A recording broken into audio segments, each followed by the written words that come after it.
let's get started then.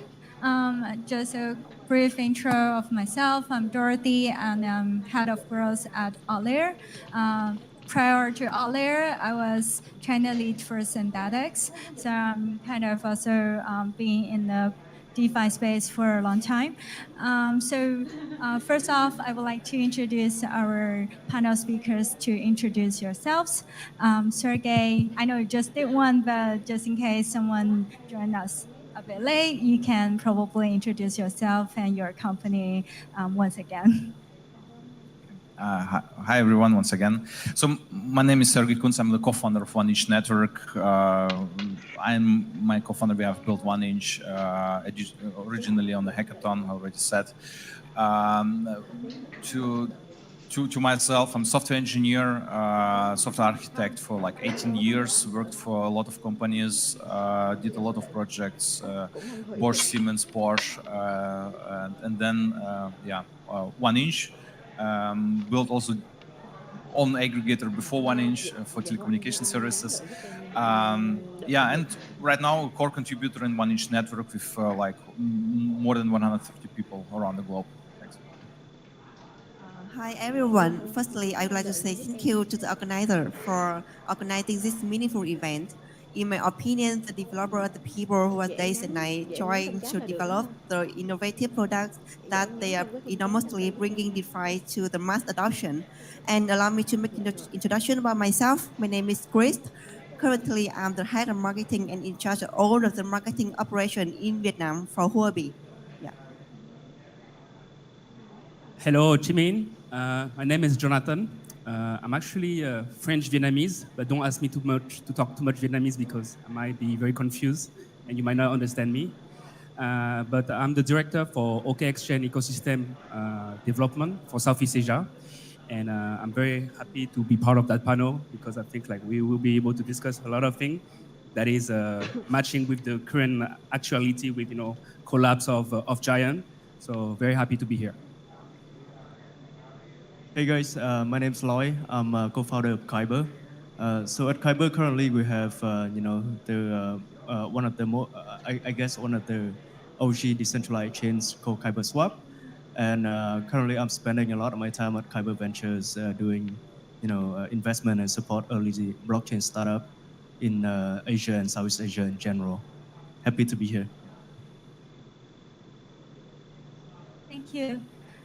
So let's get straight to the questions. My first question is kind of on the counterparty risk, because recently there was a huge crisis triggered by FTX, and there were a lot of comments on the risk with centralized exchanges and also asset managers, as we also saw the issues with Genesis Trading and Free Arrow, etc. So as DeFi OGs and DeFi builders, what do you think about this comment? Do you think that centralized players or platforms entail higher counterparty risk than DeFi protocols? Are DeFi protocols really for everyone? Sergey? Thanks. I see humans as a risk factor. Yeah, if you remove people and let the code work, it's more safe and secure. Of course, we have regulation. Yeah, so I still have this picture in my mind where Sam was sitting in front of the U.S. government and was talking like, we are regulated by this entity, and this entity, and at the end, what we got, like. The Elon Musk tweeted a really nice meme about that. Sam, they did something with 5 million people at once, and this is really terrible. And we had this situation as well in Germany. DeFi, BaFin regulated Wirecard, for example. They also were regulated, and they actually scammed people for like $2 billion. And if you have a protocol, it's like written in stone. Yeah, code is slow, and I guess also Kyber would agree. So Kyber actually originally offered also swaps on-chain and the first on-chain aggregator. And that's why we also worked a lot with Kyber at the beginning on hackathons and built a lot of the projects on top of Kyber because there's no humans in the middle. There's no point of failure. There's just smart contract with which you interact. Thanks. Thank you, Chris. Actually, I think that firstly, decentralized finance is the future, and companies coexist, support each other, learn from each other's mistake, and innovation and experience.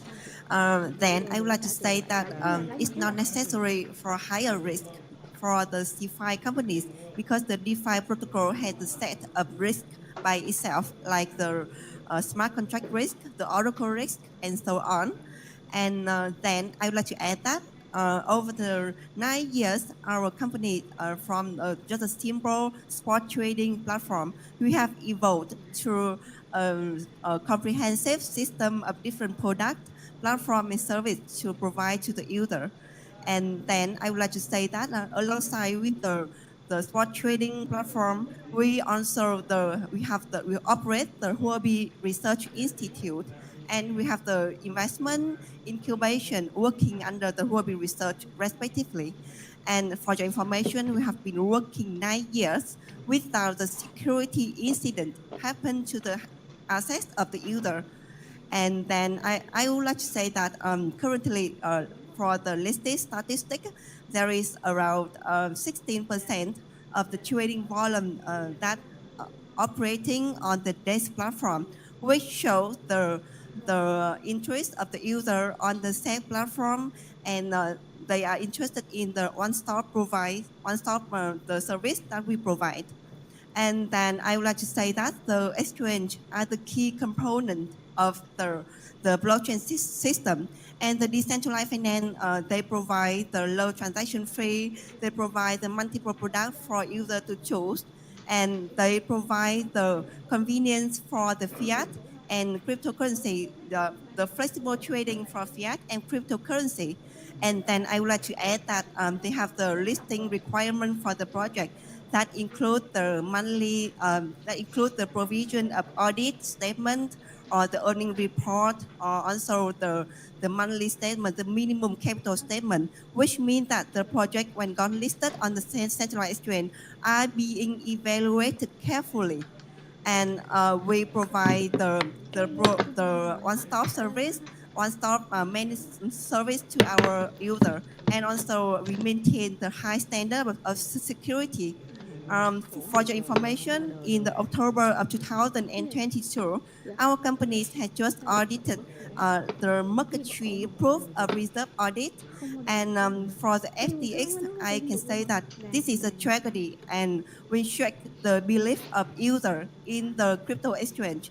So to enhance the user belief in the crypto exchange, and one action to improve the transparency, our company has just worked to disclose the balance detail of the hot and cold asset, and we will make this as a routine going forward. And one more thing that I would like to add, that just a very simple question about what if the user, they forget their password, or they forget the access to the account.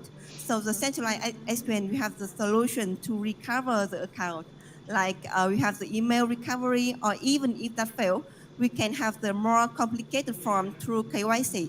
And there is an estimation that there is about 20% of Bitcoin was lost forever. Yeah. And one thing that I would like to mention about the compliance, the good regulation bring the good trust for the user. So it is very necessary to to abide by the regulatory policy, and step up with the countries and build a compliant working model to operate the business globally. Yeah, that is my opinion. Yes, so obviously, like the FTX collapse and all his ecosystem hurt, generally speaking, the whole industry, not only like centralized exchange, but also just the crypto industry. I don't think like, I mean, I think like DeFi is obviously future, However, centralized exchange still play a very important role today in the cryptocurrencies. I mean, you just check like Binance, OKX, OB, Gate.io, all those guys are still like holding a big amount of like those assets in the whole world. So obviously now we have a challenge on the centralized exchange is to reestablish the trust among the user. And we see like some initiative right now with like some protocol, like for example, Nansen portfolio, or even like providing like a Merkle tree.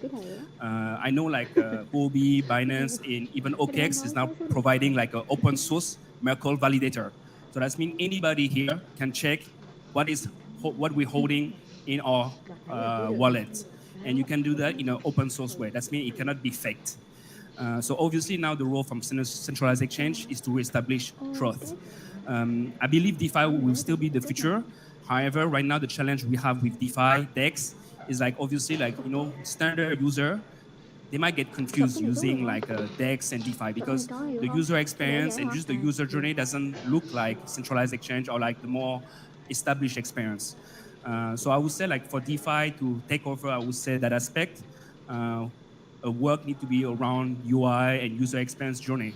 Because let's just take an example, Kyber Swap, 1inch, which are one of the most famous like DEX aggregator. Even like it's a DEX, you ask like somebody if they use DEX or centralized exchange, most likely user like who just started crypto, they will use centralized exchange. So I would say like there's gonna be a shift slowly because like obviously all those collabs challenge everybody in the industry and especially centralized exchange. And hopefully like we will grow up stronger after everything's happened. So yeah, that's my point of view. Interesting.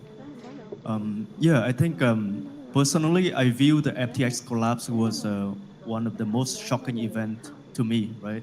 After like 8 or 9 years in crypto, I think it's just shocking because I think everyone think that FTX was like the most compliant and the most like regulated exchange. I probably it's just after Coinbase because Coinbase is a public company, right? And it turned out to be like a lot of like misbehaving and a lot of like things shady happening there.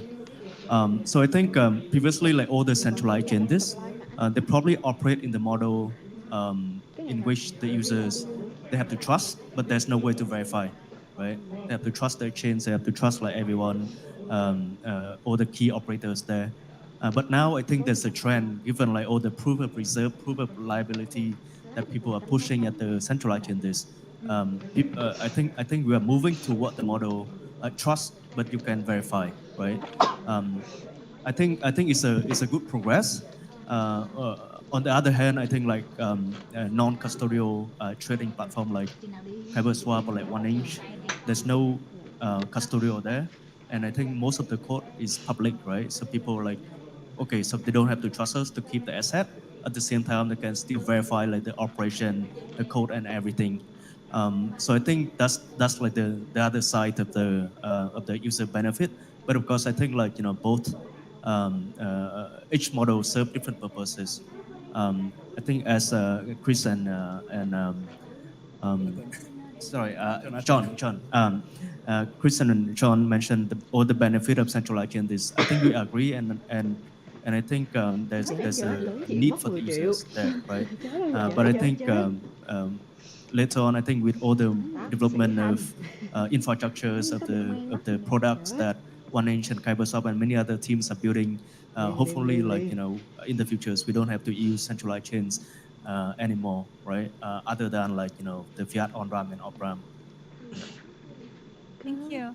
Yeah, just as Chris and Jonathan just mentioned, there are still a lot more CFI users in the crypto world than DeFi users, and there are a lot more traders trading traditional financial assets than crypto assets. So my next question is, what are the main obstacles for us to onboard all these mainstream users?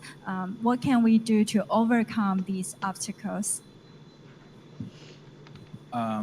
We need to improve the user experience and decentralized finances to onboard more people into this space. Why we have right now a lot of people using centralized exchanges, because centralized exchanges came first. Yeah?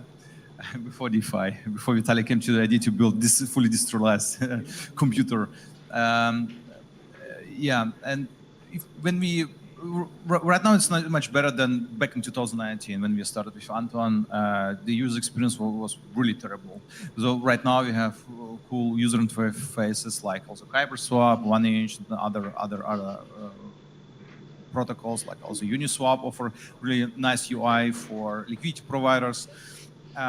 It's getting better and better, and a lot of products which are offered by the centralized exchanges can be also implemented in DeFi, but in different manner. So you see it, for example, as automated market makers. It's actually also one thing from traditional finance, but implemented in a fully different manner and more efficient manner.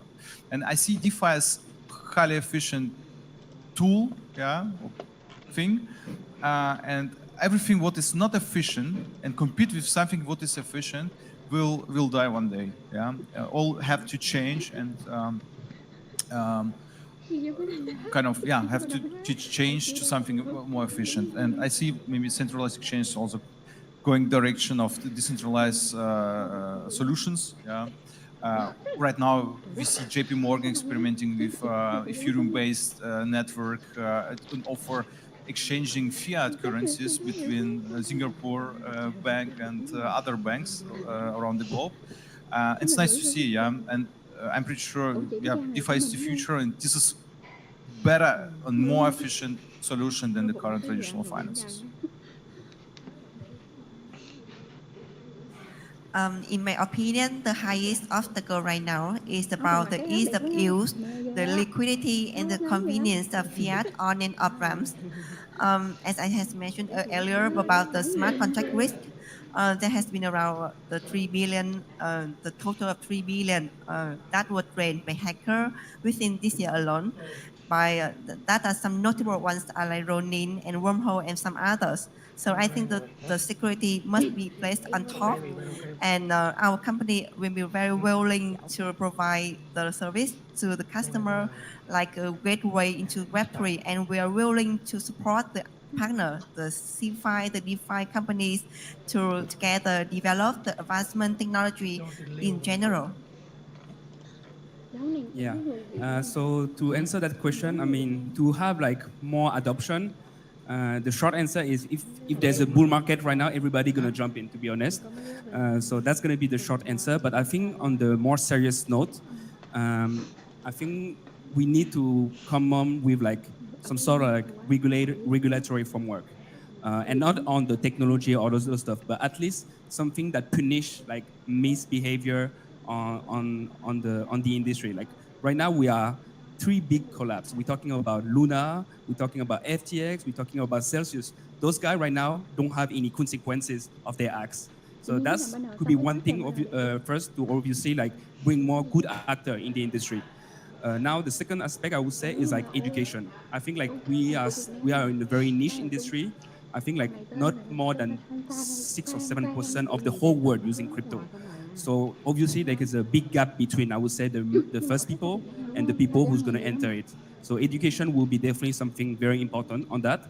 And the last one I would say is again the trust. That's mean like right now like we're talking, for example, of government or banks. They control right now the system right now. So that's mean it's all based on trust. They said like I don't know about Vietnam, but let's say US. They said there's like trillion of dollar bill like print.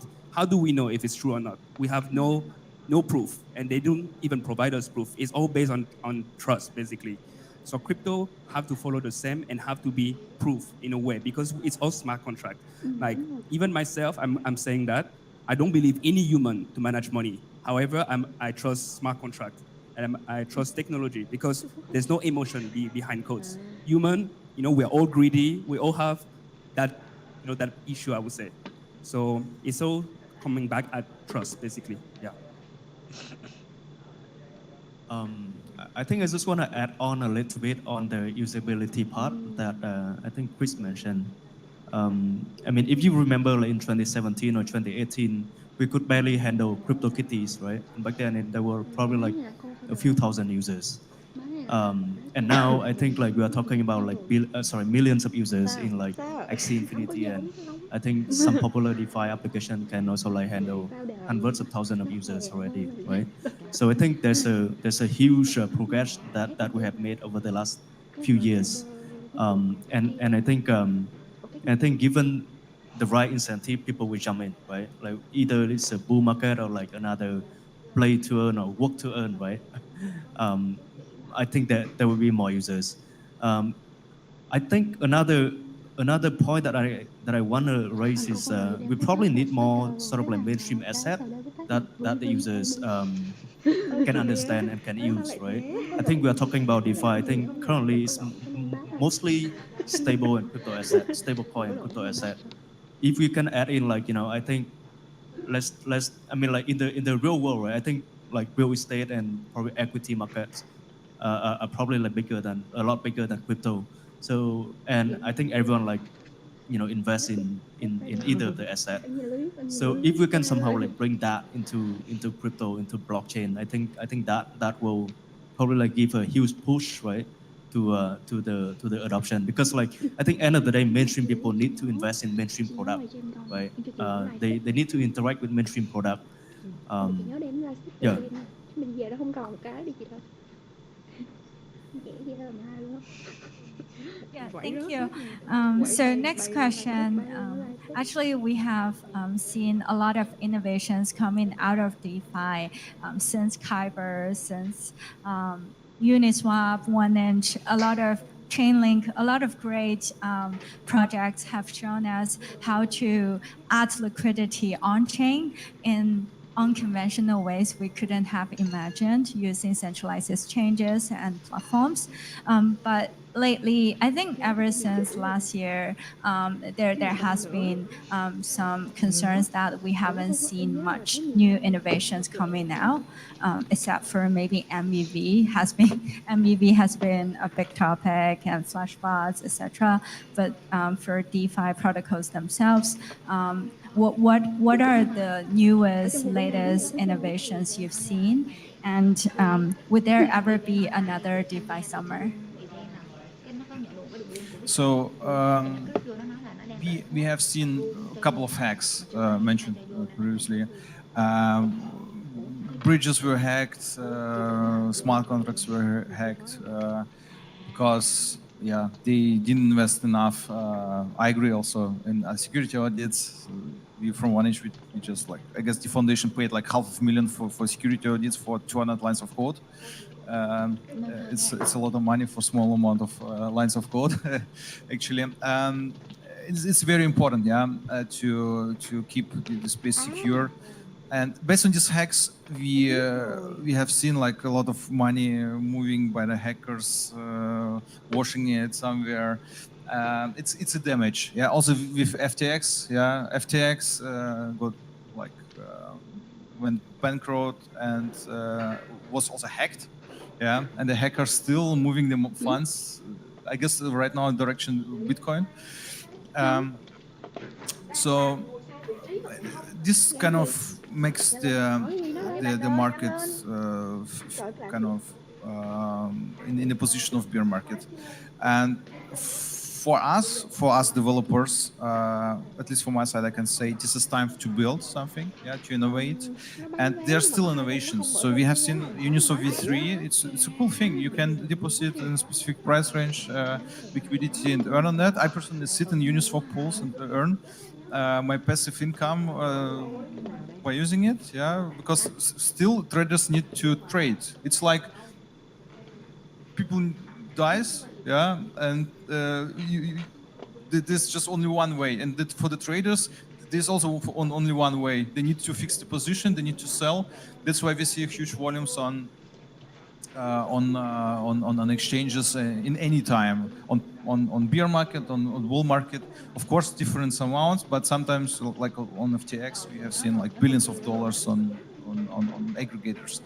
So there are still innovations happening. I know some startups also sitting here working on cool things like cross-chain swaps. Yeah, without bridges, just solve this problem with bridges and hacking it.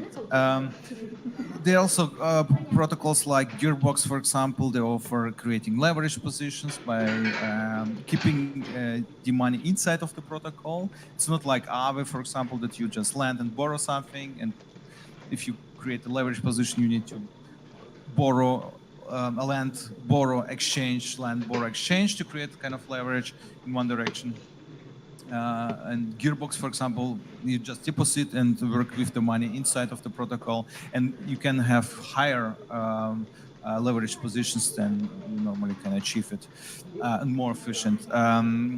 Yeah, such young people, it's really young people who are building this, are innovating, and in the next, I would say, bull run, yeah, kind of DeFi summer, they will get good traction. I'm pretty sure. One area that we have seen recently is the synthetic space that I think will greatly improve the liquidity, the transfer, the over the AMM system. And I think that in the future, it will have to reduce the slippages and the user experience. And one more innovation that I have seen recently is the cross-chain solution that include the layer zero technology and the multi-chain that we can swap the token via the chains like Ethereum, Avast, and layer two. With just a click, I think that will definitely bring DeFi to a greater level. And talking about the DeFi summer, actually, I think it's really hard to say because we have seen that the crypto trend move very fast, very drastically, as we have seen that in the previous time we moved from the metaverse layer one and meme tokens. So that is really hard to say at the moment. Yeah. Yeah, for this DeFi summer, I mean, I don't know if it's gonna have one. I hope so because DeFi is still like a very core sector in the crypto industry. I mean, DeFi is basically fund going into chain, so I hope so. But in terms of innovation, obviously we see a lot. Like during bear market is actually where you see innovation because you have nothing else to do than build. So I definitely see innovation. Just to give you some example, usually like lending and borrowing protocol is over collateralized. And we see like some team working on some credit score on chain, and that will basically reduce your collateralization. That's one of the example on DeFi. I see also like some protocol. Maybe I can name them. I don't work for them. It's just a good partner. DYDX. They're doing like DEX on a layer two, but it look very seamless on a Ethereum using zk rollup, and you will see the experience on DYDX, for example. It look like you are on a DEX, you are on a centralized exchange, but actually you're using MetaMask or any non-custodial wallet. So DYDX, I would say, is a good recommendation to at least study the protocol. And there's another one called Orion Protocol. What they do is they aggregate centralized exchange order books and also liquidity pool on their own platform. Sao em? And you can trade all those Gì? book order and those liquidity pool Gì? via their platform, via MetaMask or like any non-custodial wallet. Không, What mà they nó không do trả tiền obviously em. is to Mắc gì mà improve trả user tiền? experience because I myself use them and I can tell like it look like a centralized exchange, but it's all owned on Khách có my khách own trả. ledger or whatever non-custodial wallet. So I can say like in terms of innovation, there's a lot, especially on the user experience, as Đúng rồi. mentioned just Nói khách previously, tự thanh toán lại tao. and also like on the lending and borrowing protocol. Yeah. Yeah, I mean, like, I think there are a lot of like innovation happening, right? But I think they are just not as big as Bây giờ like ngày liquidity 5 triệu mining đô là or bao nhiêu like tiền? or the farming before. And for example, like, even at our team, Swap, right? I think our R&D team is here. 100.000 đêm đúng They've không? been like Rồi building ok. like I think they Nói chuyện just với khách là released của tôi 100.000 đêm thôi. another Và cái này là concentrated cái này là cái liquidity này là chính sách solution của chính similar to sách Uni của V3, but I think with của khách sạn a chứ few không phải improvements. Yeah, I think a lot of cái đặc structured thù thu á, product từ từ teams bình tĩnh are nè. Cái đặc thù thu á là building ngoài quite ngoài giá interesting thật. product as well. I think we have heard of like Không, bây giờ ribbons mình and nói khách like sạn là khách sạn của what khách else vậy like thôi. Còn công nợ thì mình GMX. vẫn tính là 500.000 và 460.000 Yeah. phòng. Yeah, I mean, I think in general it's just not as like shiny or it's not as like I mean, like not as hype as previous like DeFi summer. So I would say we are doing really well in terms of like innovating DeFi products. To start, I don't think like we are getting as much traction compared to before because probably the yield now is lower than before. So yeah. Cái này chị gửi giùm em tờ file, chị Sao em nhắn đâu gửi có em nói tờ Thank gì, you file. bây giờ very mình chỉ much. cần tăng dẫn đến I mua guess we DeFi can call it a M25 day. mình nói Look chuyện với forward to nó là speaking to you again. hai cái ngày này